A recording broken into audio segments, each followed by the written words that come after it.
Hello friends, good morning everyone. Welcome back to my channel. আজ চৈত্র মাসের দ্বিতীয় সোমবার আর এখন প্রায় অলমোস্ট ওই 11টা মতন বাজে। আমি কোনোদিনও এত সকাল সকাল স্নান করি না। মোটামুটি দুপুরের কিছু কাজকর্ম সেরে তারপরেই স্নানে যাই। আর মহারাজ তো এত সকালে ঘুম থেকেই ওঠে না। ওর যেহেতু অফিসটা একটু দেরি করেই শুরু হয়, তাই ও সকালে ঘুম থেকে ওঠেও একটু দেরি করেই। তবে আজ সকাল 8টার সময় মহারাজ স্নান সেরে পুজোর সমস্ত জিনিসপত্র বাজার করে এনে তারপরে আমাকে ঘুম থেকে ডেকেছে।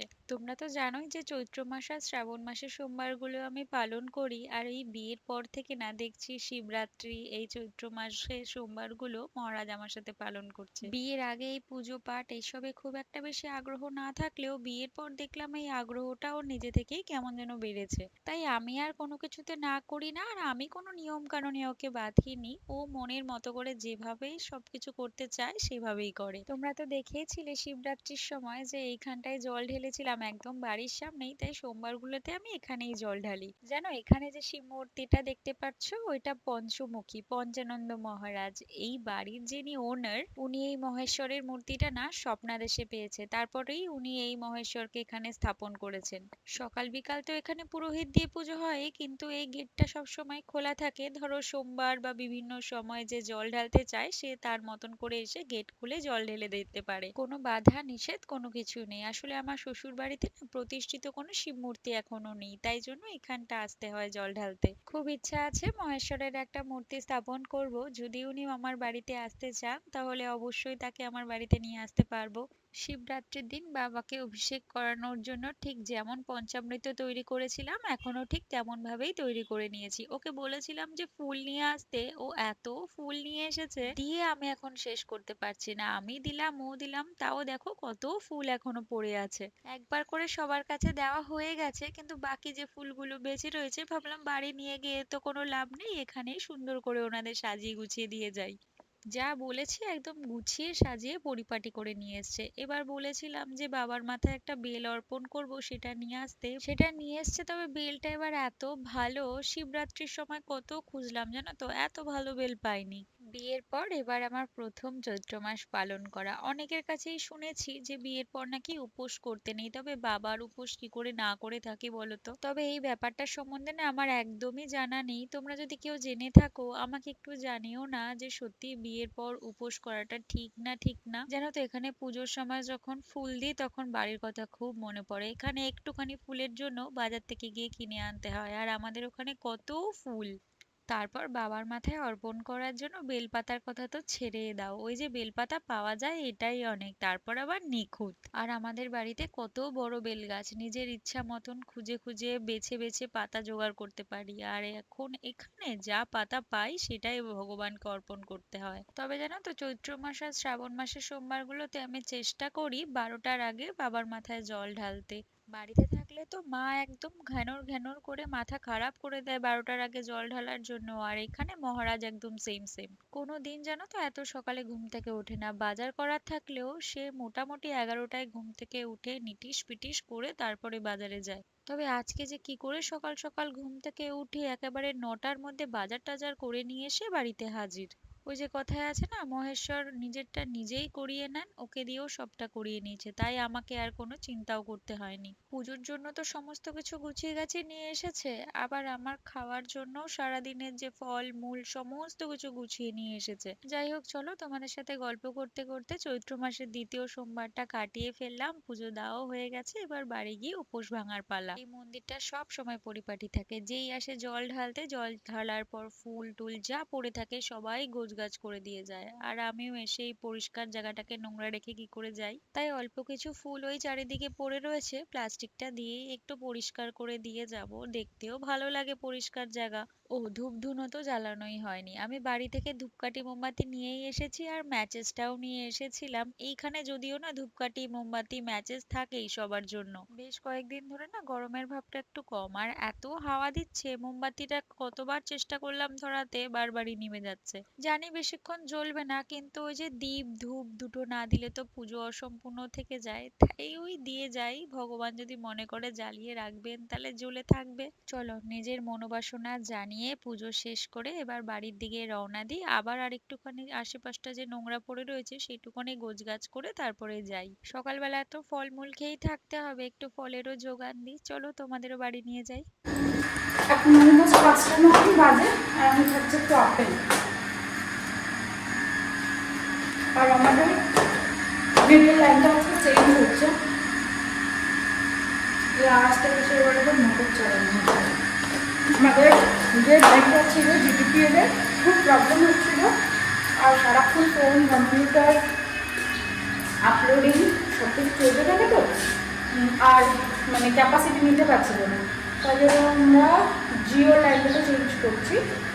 আমরা অনেকদিন আগেই একদিন বলেছিলাম একটু ফ্রেন্ডলি, তো এই মাসে রিচার্জটাও শেষ হয়ে যাওয়ার, তো বললাম তাহলে যখন রিচার্জ করাবোই একবার এটা করিয়ে নিই, বাইরে কাজ হচ্ছে সব।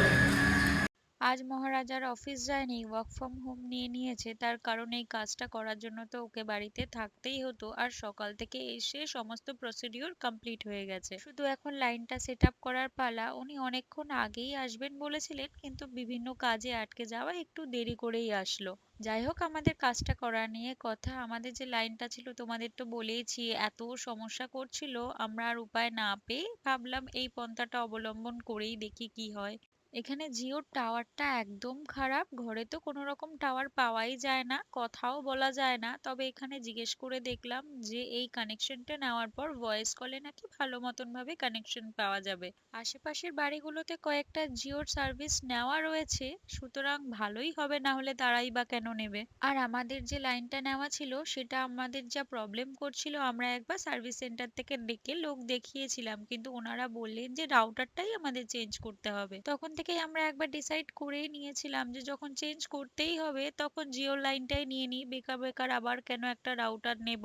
এর জিও লাইন দিয়ে যখন সমস্ত কিছু হয়ে যাচ্ছে তখন আর বেকার বেকার অন্য কিছু নিয়ে তো কোনো লাভ নেই। এখানে না ঢোকে, এদের বাড়িতে ঢোকে কি গাড়ি ঢোকে? না, উঁচু অত উঁচু ঢোকে না। না, ঠাকুর যখন আসে তখন তো তারগুলোকে উপরে তুলে দেয় তো উপরে তখন। জিওর বক্সটা। এটা কি জিওর বক্স? বক্সটা কখন লাগালো? বক্স তো লাগানোই নেই। এটা কি জিওর বক্স আগেই লাগিয়ে দিয়েছিল? আগে ওখানে অনেকে জিও আছে না।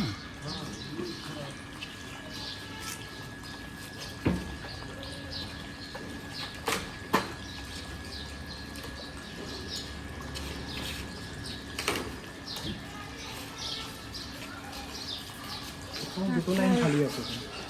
দুটো, তিনটে, চারটে, পাঁচটা, ছটা, অনেকগুলো খালি। 6টা লাইন দেওয়া হলো। এইভাবে দেখে দিদি বলতে হবে না। তাই যতক্ষণ সিস্টেমে না দেখে। না, এখানে তো ওই ছোট, প্লাগ বোঝা। হ্যাঁ 6টা প্লাগ গোজা। ও আবার এরমও ব্যাপার আছে?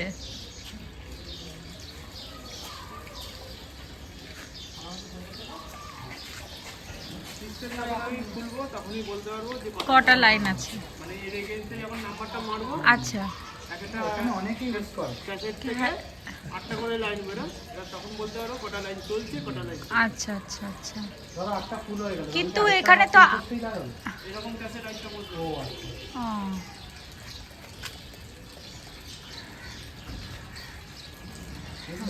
বুঝলাম। কত লাইন দেখ, এরকম সবার তার জুড়ে জুড়ে জুড়ে জুড়ে এত তার হয়ে গেছে। কিন্তু এত লম্বা তার দেওয়ার তো দরকারই নেই, অতটা তার দেওয়ার দরকার ছিল? কেন দাদা তো কি করবে, এই তারটা তো গুটানো রয়েছে। ওই যে কানেক্টরটা বানালাম, হ্যাঁ। বাবু ওটা সমস্যা হবে। সমস্যা হবে। তখন তারটা আবার চেঞ্জ করে কোম্পানি ও আচ্ছা আচ্ছা, এই কত লম্বা তারটা এক্সট্রা না, দিতেই হবে। সেটাই ধর বলছি। আমি একটু শিফট করে পেছনের ঘরে নিলাম, তখন তোকে extra problem। উপরেও রাখতে হবে, এখানেও রাখতে হবে, দুদিকেই এক্সট্রা তার দুদিকেই থাকবে। রাখতে হবে। আচ্ছা আচ্ছা। বাবা আমি কানেক্টরটাই বানাচ্ছি। আমি যখন প্রথম কাজ শিখেছি একবারে মানে ভাবো এখানে যদি তারটা লাগে, হ্যাঁ। আমি পুরো বাইকের ওখানে পর্যন্ত তার কেটেছি আচ্ছা যখন প্রথম জিওর এই কাজ শিখেছি। ওই তার কাটতে কাটতে মানে হচ্ছে না ওই তার কাটতে কাটতে এখানে চলে এসেছে, তাও হচ্ছে না। ওরে বাবা।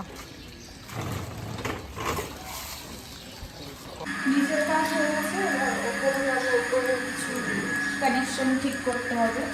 আজকে থেকে আমাদের জিও লাইন স্টার্ট।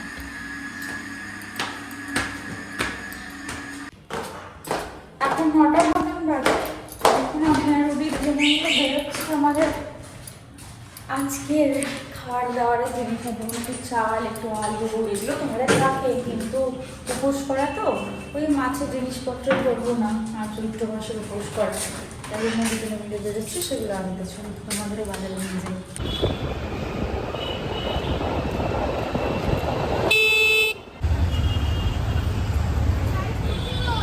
ভালো দিও কিন্তু, আমি বাঁচলাম না, তোমাকেই বাঁচতে হবে না।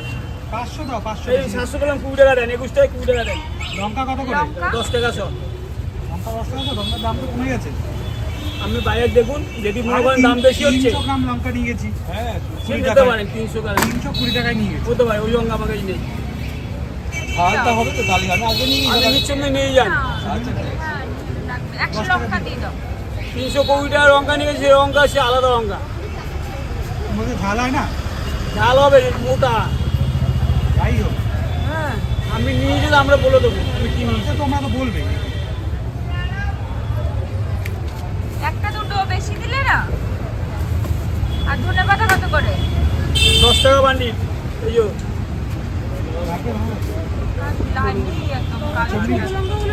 না, ইঁচড় আছে, লঙ্কা নেই। ওই কিছু নেই। প্লেটটা, মোটাটা না, মোটাটা নেই, খেলাম তো বুঝতে পারবেন। হ্যাঁ, এঁচড় নিয়ে নাও। আর না, পরে লঙ্কা ঝাল তো। হ্যাঁ, এঁচড় কত করে?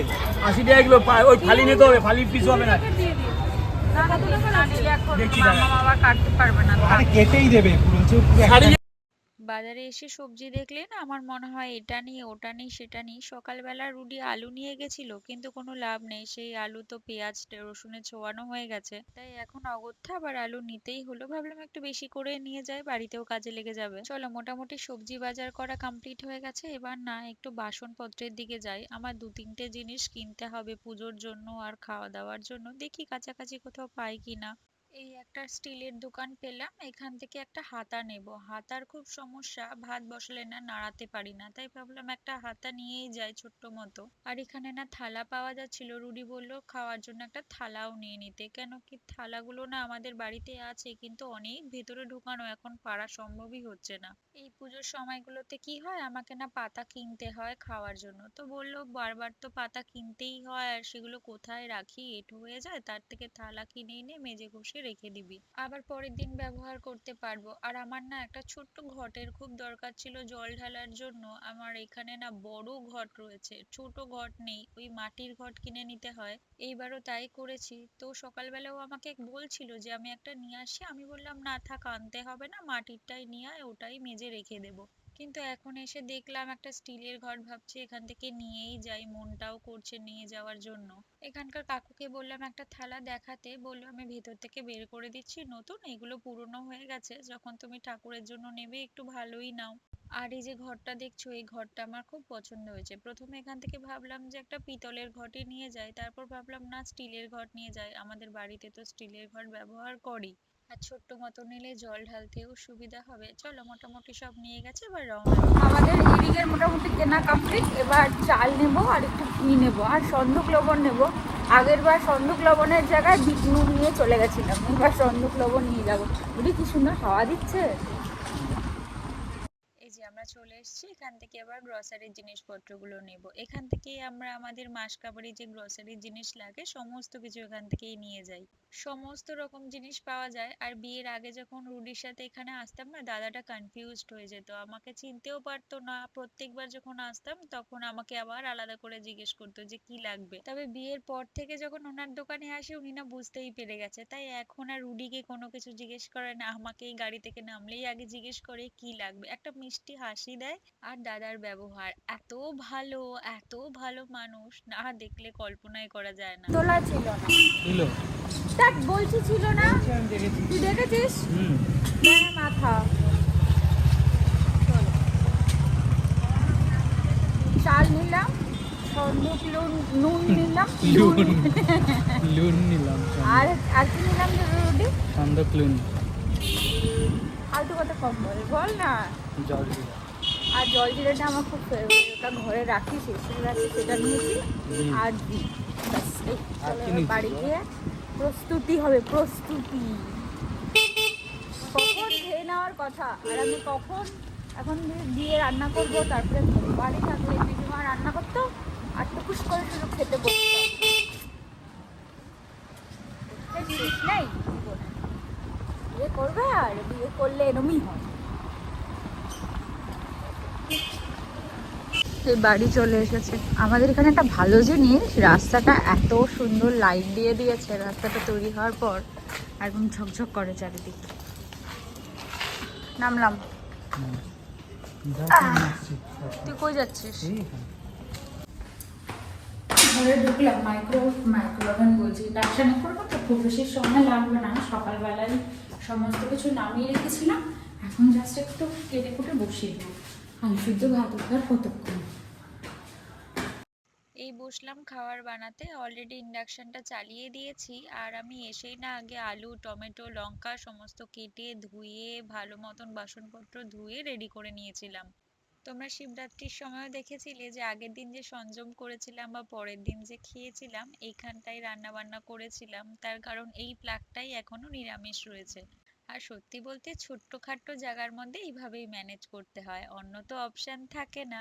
এই যে পাওয়ার সেট করে আলু, টমেটো, লঙ্কাটা আগে বসিয়ে দিয়েছি, হালকা সিদ্ধ হলে আর একটু ফুটলে তারপরে চালটা দেবো। গোবিন্দভোগ চাল তো বেশিক্ষণ সময় লাগবে না হতে, আগে ভাত হয়ে যাবে, তারপর দেখবো ওগুলো কিছু সিদ্ধ হয়নি, খেতেও ভালো লাগবে না। তাই ওগুলো আগে সিদ্ধ হয়ে নিক, তারপর চালটা ধুয়ে চালটা দিয়ে দেবো। যাই হোক, রান্না বান্না হতে থাক, তারপরে খাওয়া দাওয়া করবো। রুডিও চলে আসবে, একসাথে বসে দুজনে খাবো একটু গল্প করতে করতে। তবে ভিডিওটাও আজ এখান থেকে শেষ করছি, কাল নতুন ভিডিওতে তোমাদের সাথে দেখা হবে। ভিডিওটা ভালো লাগলে লাইক, কমেন্ট, শেয়ার করে দিও প্লিজ।